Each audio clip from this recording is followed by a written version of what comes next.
ఇక్కడ ఇవన్నిటిని పరిగణలోకి తీసుకొని మరి గౌరవ ఎస్పీ గారి దృష్టికి ఈ విషయాలన్నీ తీసుకెళ్లడం జరిగింది.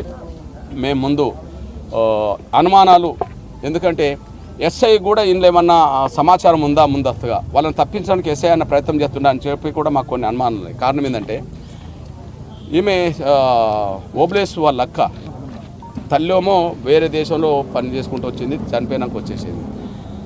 తను చెప్పింది ఏంటంటే మా తమ్ముడు మధ్యాహ్నం ఉదయం పూట ఇక్కడికి వచ్చాడు, మా బంధువుల ఇంటికి ముడమాలు వెళ్ళాడు, మళ్ళీ తొందరగా వస్తా అన్నాడు, కానీ 4 గంటలకు ఆయన చనిపోయింది అని చెప్పి వచ్చింది అని చెప్పి చెప్పిండు. కానీ ఎస్ఐ ఫిర్యాదులు ఆమెకు తెలియకుండానే ఫిర్యాదులు ఏం రాసిందంటే ఈ ఓబ్లేస్కును సతీష్కు, అప్పటికి ఇంకా సతీష్ డెడ్ బాడీ దొరకలే, సతీష్ డెడ్ బాడీ దొరకలేదు. ఈ ఓబ్లేస్కు సతీష్కు తాగుడు అలవాటు ఉన్నది, వాళ్ళు ఆ కాల్వగట్టు మీద తాగుతున్న క్రమంలో ప్రమాదవశాత్తు జారిపడ్డారేమో, ఊపిరాడక చనిపోయినామో, వాళ్ళకి తాగుడు అలవాటు ఉన్నదని చెప్పి ఎస్ఐ రాసుకొని వీళ్ళతో సంతకం పెట్టించిండు.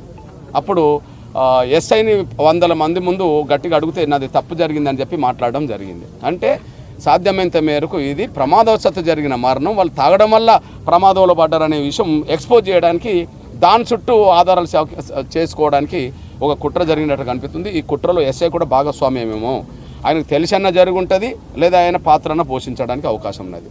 కాబట్టి ఆయనకి కేసు అప్పచెప్పడం పక్కకు పెడదాం, పక్కకు పెడదాం. ఆయనను ముందు ఇక్కడ నుంచి ఆయన ఆ మాట రాసినందుకు ఆయన సస్పెండ్ చేయవచ్చు.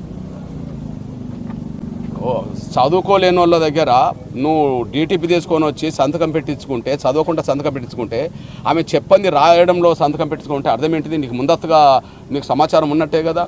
కాబట్టి మేము ఎస్ఐని కూడా సస్పెండ్ చేయమని మేము మాట్లాడుతున్నాం. ఈ విషయంలో మీకు అప్పీల్ చేస్తున్నాను.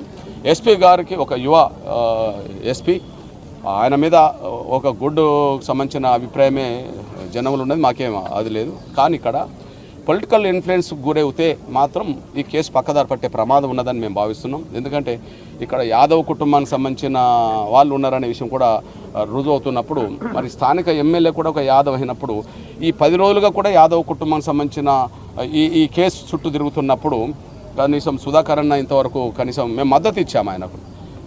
ఉమ్మడి మొత్తం ఆంధ్రప్రదేశ్ మొత్తం మీద టీడీపీ కూటమికి మేము మద్దతు ఇచ్చాము. అందరూ సుధాకర్ అన్న కూడా మద్దతు ఇచ్చాము. కనీసం ఇద్దరు ప్రమాదవశాత్తు మరణించిండ్రా, ఎట్లా మరణించిండ్రా అనే విషయం జరిగినప్పుడు కనీసం కుటుంబాలను కూడా ఇంతవరకు పరామర్శించలేకపోయాడు. ఇప్పుడు అర్థమవుతుంది అంటే కుటుంబాలను పరామర్శించకపోవడానికి ఇంకేదన్నా కారణమా, ఏదైనా పొలిటికల్ ఇన్ఫ్లుయెన్స్ చేసి ఈ కేసు నుంచి ఏమైనా బయటపడడానికి ఏమైనా ప్రయత్నాలు చేస్తారనే అనుమానం కనిపిస్తుంది. కాబట్టి ఎట్టి పరిస్థితుల్లో పొలిటికల్ ఇన్ఫ్లుయెన్స్ గురి కాకుండా ఈ కేసు విచారణ జరగాలని చెప్పి మేము డిమాండ్ చేశాం.